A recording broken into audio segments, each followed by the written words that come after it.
ஜெய் ஸ்ரீ மாத்திரை நமக ஜெய் குருத ஜெய் குரு பிரசரம் நமஸ்காரம். நான் கரூர்லேருந்து வல்சலா பண்ணிக்க பிரசன்ன ஜோதிடர். இன்னைக்கு நம்ம ஆவணி மாத பலன்கள் கன்னி ராசிக்கு எப்படி இருக்குன்னு பார்க்க போறோங்க.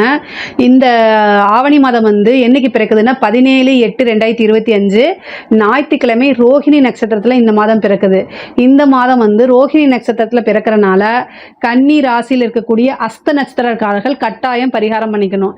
என்ன பரிகாரம் பண்ணணும் அப்படின்னா, உங்கள் வீட்டுக்கு பக்கத்தில் இருக்கக்கூடிய கோவிலுக்கு போய்க்கிங்க. அது விஷ்ணு கோயிலாக இருந்தாலும் சரி, பெருமாள் கோயிலாக இருந்தாலும் சரி, சிவன் கோயிலாக இருந்தாலும் சரி, எந்த கோவிலாக இருந்தாலும் சரிங்க, அந்த கோவிலுக்கு போயிட்டு பசுமாட்டை வணங்கிட்டு கூடிய பசுக்கு வைக்கப்புல், குடிக்கிறதுக்கு ஜலம் இதெல்லாம் கொடுத்து ஆசீர்வாதம் வாங்கிக்கங்க. அப்புறம் தானம் கொடுக்கணும். என்ன தானம் கொடுக்கணும் அப்படின்னா, ஒரு சொம்பு எடுத்துட்டு அதில் அதாவது அந்த சொம்பு ஃபுல்லாகவே என்னன்னா பால், பசும்பாலை வச்சு அதை தானமாக கொடுக்கணும். அல்லது நெய், ஒரு சொம்பு எடுத்துட்டு ஃபுல்லாக நெய் ஊற்றிட்டு அதை தானமாக கொடுக்கணும். முடிஞ்சவங்க பசுமாட்டையும் தானமாக கொடுக்கலாம். இந்த பரிகாரம் எது உங்களால் செய்ய முடியுதோ அதை கட்டாயம் நீங்கள் செய்யுங்க. இதனால விபத்து கண்டங்கள் ஆகிறது, ஆயுள் கண்டங்கள் ஆகிறது, இந்த மாதிரி அகால மரணம், இந்த மாதிரி விஷயங்கள்லாம் தவிர்க்கப்படும். அது இல்லாமல் வருமானம் நல்லா வரும். ஒரு வருடம் முழுவதுமே உங்கள் வீட்டில் நல்ல மங்கள செய்தியும் சுபமான நிகழ்வுகளும் நடக்கும். வருமானத்துக்கு எந்த வித பிரச்சனையும் இல்லாமல் பொருளாதார வாழ்க்கையில உயர்வை காண முடியும் ஒரு வருடத்துக்கு. ஸோ அதனால இந்த பரிகாரத்தில் உங்களால் என்ன செய்ய முடியுமோ அதை கட்டாயம் செய்யுங்க. இந்த மாதம் நிறைய மாற்றங்கள் இருக்குங்க. கன்னி ராசியை பொறுத்த வரைக்கும் இந்த ஆடி மாதம் முழுவதும் கொஞ்சம் நிறைய மைண்ட் ஸ்ட்ரெஸ் நிறைய அனுபவிச்சிருப்பீங்க. என்னடா வாழ்க்கை அப்படிங்கிற மாதிரி தான் போயிட்டு இருந்திருக்கோம். பட் ஆனால் இந்த ஆவணி மாதம் நிறைய மாற்றங்கள், புது புது சேஞ்சஸ்லாம் உங்களுக்கு கட்டாயம் உண்டு. சுக்கிரன் உங்களுடைய 2 குடைவர் யாருன்னா, உங்களுக்கு 2-9 குடைவர் சுக்கிரன். அவர் 21ஆம் தேதி 11ஆம் இடத்துக்கு வராரு. அதாவது ஆகஸ்ட் 21ஆம் தேதி மிதுனத்திலிருந்து கடகத்துக்கு வராரு. கடகம் உங்களுக்கு 11. தொட்டதெல்லாம் துலங்கும் அப்படிங்கிறது யாருக்கு பொருந்துமோ இல்லையோ கன்னி ராசிக்காரங்களுக்கு கட்டாயம் பொருந்தும். ஸோ சுக்கிரன் 11ஆம் இடத்துக்கு வரதுனால நல்ல லாபங்கள் கட்டாயம் உறுதியாக உண்டு. அதே மாதிரி உங்களுடைய ராசி அதிபதி புதன் சூரியன் கேதுவோட சேர்றாரு. புத ஆதித்ய யோகம், நிபுணத்துவ யோகம் மற்ற மாதங்கள் இல்லாமல் இந்த மாதம் நல்ல பிரெயின் ஷார்ப்பாக இருக்கும். நிறைய புது புது விஷயங்கள் தோணும், புது புது ஐடியாக்கள் வரும். அதை எல்லாமே இம்ப்ளிமெண்ட் பண்ணுங்க, கட்டாயம் உங்களுக்கு சக்ஸஸ் கிடைக்கும். இந்த செப்டம்பர் 7ஆம் தேதி, ஓகேங்களா, செப்டம்பர் 7ஆம் தேதி அந்த நாளை மட்டும் கொஞ்சம் தவிர்த்துருங்க. புதுசாக முக்கியமான ஒரு முடிவு எடுக்கிறது, அதே மாதிரி புதுசாக ஏதாவது முக்கியமான விஷயங்கள் செய்கிறது, இதை மட்டும் தவிர்த்துறது நல்லது. ஏன்னா இந்த கிரகண சூழ்நிலைகளில் இந்த புதனும் அங்கே கூட இருக்குது. ராகு கேதுக்களோட புதன் இருக்குது. அதாவது சூரியன் கேதுவோட இருக்குது. கேது அந்த கிரகணம் பிடிக்கிற அந்த டைமில் புதன் கூட இருக்கனால அன்னைக்கு உங்களோட ராசி அதிபதி புதனா, அன்னைக்கு மட்டும் அதை தவிர்த்துறது ரொம்ப ரொம்ப நல்லது. மீதி நாளில் இது எல்லாமே செஞ்சுக்கோங்க. இந்த கிரகண சூழ்நிலையில் உங்களுடைய ராசி அதிபதி இருக்கனால சில டைம் மனக்குழப்பங்கள், கஷ்டங்கள், கண்ணீர்கள் வரும். ஒரே ஒரு விஷயங்க, கன்னி ராசியை பொறுத்த வரைக்கும் மிதுனத்துக்கும் கன்னிக்கும் புதன் தான் அதிபதி. ஆனால் நான் அதிகமாக கன்னி ராசியை தான் பூஸ்ட் பண்ணி சொல்கிறேன்னு சில பேர் சொல்கிறாங்க. காரணம் என்ன அப்படின்னா, மிதுன ராசிக்காரங்க கூட சில டைம் கொஞ்சம் விளையாட்டு போக்காக இருப்பாங்க. ஆனால் கன்னி ராசிக்காரங்க எப்போவுமே தன்னுடைய தொழில், ஏர்னிங்ஸு அப்படிங்கிறதுல ரொம்ப அதாவது குடும்பமாக பிஸ்னஸா அப்படின்னு பார்த்தா அவங்க பிஸ்னஸுக்கு தான் ப்ரையாரிட்டி கொடுப்பாங்க. எந்த அப்டேட் வந்தாலும் அவங்க துறை சார்ந்து அவங்க அதில் அப்டேட்டடாக இருப்பாங்க. அந்த மாதிரி குடும்பம், தொழில் இது ரெண்டையுமே சரிசமாக பார்ப்பாங்க. கூடுதலாகவே முக்கியத்துவம் கொடுப்பாங்க தொழிலுக்கு. டெடிக்கேட்டடாக இருப்பாங்க. அதனால நான் அவங்களுக்கு அழுத்தி சொல்கிறேன், அவங்கள இன்னும் பூஸ்ட் பண்ணுறேன், என்கரேஜ் பண்ணுறேன். வேற எதுவுமே கிடையாது. இந்த கன்னி ராசிக்காரங்களுக்கு இவ்வளோ நாளாக இருந்த தடை இப்போ நீங்கிருச்சு. நீங்கள் நிறைய விஷயங்கள் முயற்சி பண்ணியிருக்கீங்க. அந்த முயற்சிக்கெல்லாம் நல்ல பலன் உறுதியாக இந்த மாதம் உங்களுக்கு உண்டு. உங்களுடைய ராசி செவ்வாய் உங்களுக்கு இருக்காரு. அந்த செவ்வாய் இருக்கனால மன அழுத்தத்தை அதிகமாக கொடுக்கும். ஏன்னா அஷ்டமாதிபதி. அது இல்லாமல் உங்களுக்கு ஒரு அவமானமோ அல்லது கெட்ட பேரோ வரதுக்கு உண்டான வாய்ப்புகளை இருந்திருக்கு. ஆனால் இந்த மாதம் அதெல்லாம் நீங்க போது, கவலைப்படாதீங்க. இந்த செவ்வாய் உங்களுடைய ராசியில் இருக்கனால அப்படியே யாராவது ஏதாவது சொன்னால் தாங்க முடியாத அளவுக்கு மனசு சுக்குநூறாக உடஞ்சு போயிடும். ஆனால் மீண்டு யார் வரணும்? நீங்கள் தான் வரணும், வேற யாரும் கிடையாது. உங்களுக்கு சனியோடைய பார்வை வேற உங்க ராசியில் இருக்கனால இந்த தீராத குழப்பங்கள் இதெல்லாம் இருக்கு. பெஸ்ட் பரிகாரம் என்னன்னா, கண்ணாடி முன்னாடி நின்று அழுதுருங்க. அதுக்கப்புறம் ஃபேஸ் வாஷ் பண்ணிட்டு உங்களை நீங்களே மோட்டிவேட் பண்ணணும். வேற யாரும் இல்லை, உங்களுக்கு நீங்களே சொல்லி அழுது ஆறுதல் தேடிக்கணும். அடுத்தது என்ன பண்ணணும்? செல்ஃப் மோட்டிவ் நீங்களே பண்ணிக்கணும். வெளியில் தேடுனீங்கன்னா கட்டாயம் அது பாதகத்தில் தான் முடியும். கன்னிராசியை பொறுத்த வரைக்கும் ஏமாறுறதுல நம்பர் 1 கன்னிராசி. மற்றவங்கள நம்பி ஏமாந்துருவாங்க. ஸோ அதனால் கன்னிராசிக்காரங்களே, உங்களுடைய ஆறுதலும், உங்களுக்கு தேவையான அன்பும், உங்களுக்கு தேவையான காதலும் யார்கிட்டையும் எதிர்பார்க்காதீங்க. உங்களுக்கு நீங்களே அன்பை கொடுத்துக்க முடியும், உங்களுக்கு நீங்களே காதலை கொடுத்துக்க முடியும்.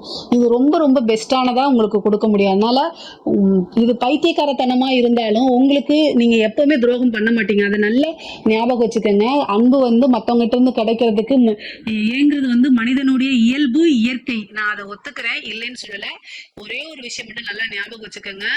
உங்களுக்கு சனியோடைய பார்வை இருக்கு, அதனால வந்து நிறைய ஏமாந்து போயிடுவீங்க. அது பாவம் இல்லையா? அதனால தான் இவ்வளவு தூரம் அழுத்தி சொல்றேன். ஸோ அதனால ரொம்ப ரொம்ப கவனத்தோட செயல்படுங்க. வேற ஒன்றும் இல்லை. அன்புக்காக ஏங்குறதுல கன்னிராசி ஒருத்தங்க தான். அதனால வந்து ரொம்ப ரொம்ப கவனமாக செயல்பட்டீங்கன்னா ஏமாற்றத்துல இருந்து மிஞ்சிடுவீங்க. உங்களுக்கு நீங்களே இந்த உலகத்துல உங்களையே நீங்க நேசிக்கிற மாதிரி வேற யார் நேசிப்பாங்கன்னு கண்ணாடி முன்னாடி நின்று கேட்டு பாருங்க. இது எல்லாத்துக்குமே கட்டாயம் பலன் கிடைச்சிடும். தொழில் ரீதியா நிறைய முன்னேற்றம் இருக்கு. தொழில் ரீதியா வந்து வெளிநாடு போறது, அதே மாதிரி ஃபாரின்ல இருந்து நிறைய ஆப்பர்ச்சுனிட்டிஸ் வர்றது, நீங்க ஃபாரின்ல போய் ஒரு பிரான்ச் ஓபன் பண்றது, இந்த மாதிரி அமைப்பெல்லாம் இந்த மாசம் இருக்கு. தொழில புதுசா இன்வெஸ்ட் பண்ணலாமா? தாராளமா பண்ணலாம். ஆனா அதில் நல்ல நாலேஜாக நீங்கள் இருக்கணும். உங்களுடைய வெல்விஷர்கிட்ட கேட்கணும். சம்டைம் வந்து இந்த மாதம் வந்து உங்களுக்கு குழப்பங்கள் வரதுக்கு உண்டான வாய்ப்பு இருக்குது. ஏன்னா சனி வந்து உங்களுடைய ராசியை பார்த்துட்டு இருக்காரு. ஜவ்வு மாதிரி இழுக்கும், அதே மாதிரி குழப்பங்கள் வரும். இதுக்கெல்லாம் அன்னதானம் பண்ணுங்க, சரியாக போகும். நல்ல பிரிஸ்காக இருங்க. உங்களுக்கு என்ன பிடிக்குதோ அதை சாப்பிடுங்க. இந்த சனிச்சந்திரன் அப்படின்னாலே ஃபுட்டு. ஸோ ஃபுட்டு விஷயத்தில் ரொம்ப கவனமாக இருக்கணும். வயிறு சம்மந்தப்பட்ட பிரச்சனைகள் வரதுக்கு உண்டான வாய்ப்பு இருக்குது. ஒரு சிலருக்குலாம் வந்து அந்த மன இறுக்கமே மழை இறுக்கத்தை கொடுத்துரும். ஸோ அதனால் இதில் கவனமாக இருங்க. ரொம்ப ரொம்ப கவனமாக இருக்கணும். மருத்துவ செலவு கட்டாயம் உண்டு. 6 சனி வந்து உங்களோட ராசியை பார்க்குது. அது இல்லாமல் அஷ்டமாதிபதியை பார்க்குறதுனால மருத்துவ செலவு, சிலருக்கு சர்ஜரி கண்டம், இந்த மாதிரிலாம் வரும். இஷ்டதெய்வ வழிபாடு, குலதெய்வ வழிபாடு கட்டாயம் நீங்கள் பண்ணிக்கணும். சுக்கிரன் 11 இருக்கனால இது எல்லாத்தையும் அடிச்சு நோத்துற மாதிரி காசு பணமழையாக கொட்ட போகுது. அதனால் மகாலட்சுமி வழிபாடு அதிகமாக பண்ணுங்க. வெள்ளிக்கிழமை கஜலட்சுமி வழிபாடு, மகாலட்சுமி வழிபாடு இதெல்லாம் பண்ணுங்க. எந்த அளவுக்கு பண்ணுறீங்களோ அந்த அளவுக்கு இருக்கும். அதே மாதிரி 12ல் ஆட்சி பெற்ற சூரியன் இருக்கனால படிப்பு ரீதியாகவோ, உத்தியோக ரீதியாகவோ, தொழில் ரீதியாக வெளிநாடு போறதுக்கு உண்டான அமைப்புகள் அதிகமாக இருக்கு. அதே மாதிரி மேரேஜ் ஆகிறதுக்கு உண்டான வாய்ப்பெல்லாம் இருக்கு. இந்த ஆவணி மாதத்தில் இவ்வளோ நாளாக தட்டி போயிட்டு இருந்ததெல்லாம் மேரேஜ் ஆகிறது, சில பேருக்கு வந்து 2வது திருமணம் ஆகிறது, இந்த மாதிரி அமைப்புகள்லாம் இந்த மாதம் அதுக்கு உண்டான நடவடிக்கை. ஒரு சிலருக்கு மேரேஜ் ஆகலாம், ஒரு சிலருக்கு திடீர் மேரேஜ் ஆகலாம். அதே மாதிரி காதல் சம்பந்தப்பட்ட விஷயங்கள் நடக்கிறதுக்கு வாய்ப்பு இருக்கு. பிரிந்தவர்கள் சேர்றதுக்கு உண்டான அமைப்புகள் இருக்கு. உங்களை பிரிஞ்சு போகிறாங்க அப்படின்னா தேவையில்லை, நீங்கள் விட்டுறது தான் ரொம்ப நல்லது. ஏன்னா உங்களுடைய ஒர்த்து தெரியாமல் போகிறாங்கன்னு நீங்கள் உங்கள் மனசை தேத்திக்கணும். 5 சனி வந்து உங்களை காதலில் குறிக்கக்கூடிய சனி வந்து 7ஆம் இடத்துல பாதகஸ்தானத்தில் போய் இருந்து அஷ்டமாதிபதி செவ்வாயோடு இருக்கார். செவ்வாயோடைய வேலையை ஃபஸ்ட்டு வெட்டி விடுறது தான். அது மட்டும் இல்லாமல் காதலை குறிக்கக்கூடிய கிரகம் புதன், அவர் போய் கேதுவோடு சேர்றாரு. இன்னும் அதாவது காதல் ரீதியாக நிறைய ஏமாற்றங்களை தான் இந்த மாதிரி சந்திக்கிறதுக்கு உண்டான வாய்ப்பு இருக்குது. அதனால் ரொம்ப கவனமாக இருங்க கன்னிராசிக்காரங்களே. நீங்கள் நல்ல நாலேஜ் ஆனவங்க, நிறைய திறமைசாலி அப்படிங்கிறதுல நம்பர் 1 நீங்கள் தான். எல்லா விஷயத்துக்குமே வந்து இது ஒருத்தங்க ஒரு விஷயத்தை பற்றி தான் யோசிப்பாங்க. நீங்கள் ஒரு விஷயத்துக்கு வந்து ரைட் சைடில் போனால் என்ன, லெஃப்ட் சைடில் போனான்னு 2 விஷயத்தை யோசிச்சு வச்சுருப்பீங்க. ஸோ பாசிட்டிவாக இருந்தாலும் சரி, நெகட்டிவாக இருந்தாலும் சரி, நல்லா ஹேண்டில் பண்ணக்கூடிய நபர்கள் நீங்கள். ஸோ அதனால் ரொம்ப ரொம்ப கவனமாக இருங்க. மனசை காட்டிலும் மூளைக்கு, புத்திக்கு அதிகமாக யூஸ் பண்ணுங்கள். இதுதான் ப்ராக்டிக்கல் அப்படின்னு நினைங்க. ரொம்ப கஷ்டம்தான். பொதுவாகவே வந்து ஓடி ரொம்ப ஒரு கட்டத்தில் டயர்டாகி எல்லாருமே உட்கார்றது தான். ஆனால் உட்காந்துக்கங்க, அதுக்கப்புறம் தேவையான ரெஸ்ட் எடுத்துக்கங்க, அதுக்கப்புறம் மறுபடியும் ஓட பழகிக்கங்க. இதை தவிர நான் என்ன சொல்கிறதுன்னு தெரியல. ஆனால் உங்களுக்குன்னு ஒரு அதிர்ஷ்ட தெய்வம் இருக்கும் இல்லையா, அந்த தெய்வத்தை வழிபாடு பண்ணுங்க. இந்த தெய்வம் தான் என்னை காப்பாற்றிருக்கு அப்படின்னு நீங்கள் மனசார நம்புவீங்கள, அந்த தெய்வத்தை இறுக்கமாக பிடிச்சிக்கிட்டு ஓடுங்க. கட்டாயம் தெய்வம் உங்களை கைவிடவே விடாது. நீங்கள் எடுத்த காரியங்கள் எல்லாத்துலேயுமே சக்ஸஸ் ஆகும். கன்னிராசியில் இருக்கக்கூடிய பெண்களுக்கு குறிப்பாக இந்த மாதம் நல்ல ஜாக்பாட்டு. நீங்கள் விரும்பின விஷயங்கள் எல்லாமே நடக்க போகுது. கணவன் மனைவி இடையே இருந்த பிரச்சனை எல்லாம் நீங்கும். செவ்வாய் இருக்கனால கோவத்தை தவிர்த்துக்கங்க. கன்னிராசிக்காரங்க எதையுமே ஃபில்டர் பண்ணாமல் பேசுவீங்க, அது ஒரு பெரிய நெகட்டிவ். தயவு செய்து சொல்கிறேன், பேச்சில் வந்து ரொம்ப நிதானமாக நிறுத்தி எல்லா விஷயங்களையும் ஹேண்டில் பண்ணிங்கன்னா சக்ஸஸ் உங்களுக்கு தான். ஆடை ஆபரண சேர்க்கை இருக்குது. குடும்பத்தில் நல்ல ஆதரவுகள் கிடைக்கும். குடும்ப நபர்கள் உங்களை பாராட்டுவாங்க. நீங்கள் எதிர்பார்த்த அங்கீகாரம் கிடைக்கும். உத்தியோகத்தில் இருக்கவங்களுக்குலாம் நல்ல ப்ரொமோஷன், நிறைய வருமானம். அதே மாதிரி அரசியல்வாதிகளுக்கெல்லாம் வந்து இது சூப்பரான டைமு. கன்னிராசியில் இருக்கக்கூடிய அரசியல்வாதிகளுக்கு பிரபலியமான யோகமும் கிடைக்க போகுது. அதே மாதிரி நீங்கள் யார் என்னங்கிற விஷயங்கள் தெரிஞ்சு புகழ் அடையிறது, பொதுமக்களுடைய பெரிய ஆதரவுகள் கிடைக்கும். மீடியாவில் பெரிய லெவலில் உங்களுக்கு சப்போர்ட் கொடுப்பாங்க. அதே மாதிரி அரசாங்க துறையில் இருக்கவங்க மட்டும் ஜாக்கிரதையாக இருக்கணும். அரசாங்க துறையில் இருக்கவங்களுக்கு இந்த மாதம் அந்த கிரகணம் நடக்குது. அப்போ உங்களுடைய ராசி அதிபதியும் சரிங்க, சூரியனும் சரிங்க, கேதுவோட அந்த கிரகண சூழ்நிலையில் இணையிறது வந்து அவ்வளோ நல்லது கிடையாது. உயர் அதிகாரிகளுடைய அழுத்தங்களுக்கு ஆளாகிற மாதிரி இருக்கும். வேற வழி கிடையாது. நீங்கள் என்ன செய்யணும், கவனமாக செயல்படணும். உங்களால் முடியல அப்படின்னா ஒரு ஆக்டிங்கை போட்டுருங்க. புதனுக்கு நல்லா வரும் அது. அதனால் வந்து என்ன செய்யுங்க, நெஞ்சை பிடிச்சிட்டு எனக்கு நெஞ்சு வலிக்குதுன்னு சொல்லி ஹாஸ்பிட்டலில் போய் அட்மிட் ஆகிக்கோங்க. உயர் அதிகாரிகள் வாய் வழியாக சொல்லக்கூடிய எந்த ஒரு விஷயத்தையும் ரிட்டன் ஆர்டர் இல்லாமல் செய்யாதீங்க.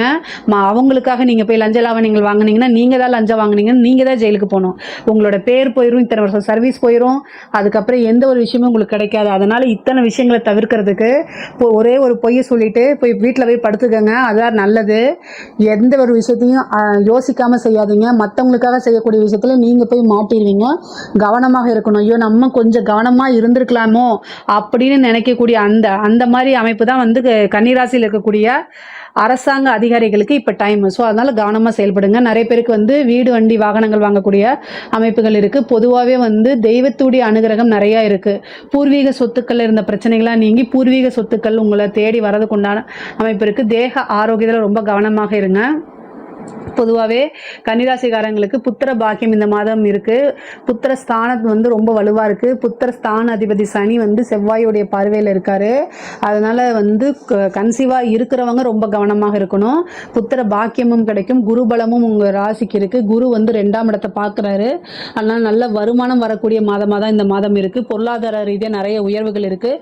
படிக்கக்கூடிய குழந்தைங்களுக்கு படிப்பில் நல்ல ஆர்வம், அதே மாதிரி போட்டித் தேர்வுகளில் வெற்றி அடைகிறது, இந்த மாதிரி இருக்குது. நிறைய புது புது விஷயங்களில் கலந்துக்கிட்டு ப்ரைஸ் வாங்குறது, அவார்ட் வாங்குறது, அந்த மாதிரி அமைப்புகள் இருக்குது. கலைத்துறை சம்மந்தப்பட்டவங்களுக்குலாம் இது சூப்பரான டைமு. மிகப்பெரிய லெவலில் ஃபேமஸ் ஆகிறது, பெரிய பெரிய அவார்ட் கிடைக்கிறது, நிறைய காசு பணம் சம்பாதிக்கிறது, ஒரே நாளில் ஃபேமஸ் ஆகுறதுன்னு சொல்லுவோம்ல, வீடியோ வைரல் ஆகி நீங்கள் யார் என்னன்னு மக்களுக்கு தெரியப்படுத்தும். அது மூலிமா ஒரு அங்கீகாரம் கிடைக்கும். அது மூலிமா உங்களுடைய வளர்ச்சி பெரிய லெவலில் இருக்குங்க. கலைத்துறைங்களுக்குலாம் ரொம்ப ரொம்ப சூப்பராக இருக்குது. இது பொதுவாகவே பொருளாதார ரீதியாகவும் நல்ல மன ரீதியாகவும் ரொம்ப ரொம்ப நல்லா இருக்குது. நான் சொன்ன விஷயங்களை கொஞ்சம் கன்சிடர் பண்ணி நீங்கள் நடந்துக்கிட்டாலே இந்த மாதம் சூப்பர் ஜாக்பாட்டு தான் உங்களுக்கு. இதில் ஏதாவது சந்தேகங்கள் இருக்குது அப்படின்னா கமெண்ட்ஸில் கேளுங்க, நான் கண்டிப்பாக ஆன்சர் பண்ணுறேன். நம்மளுடைய சேனலை லைக் பண்ணுங்கள், ஷேர் பண்ணுங்கள், சப்ஸ்கிரைப் பண்ணுங்கள். நன்றி, வணக்கம்.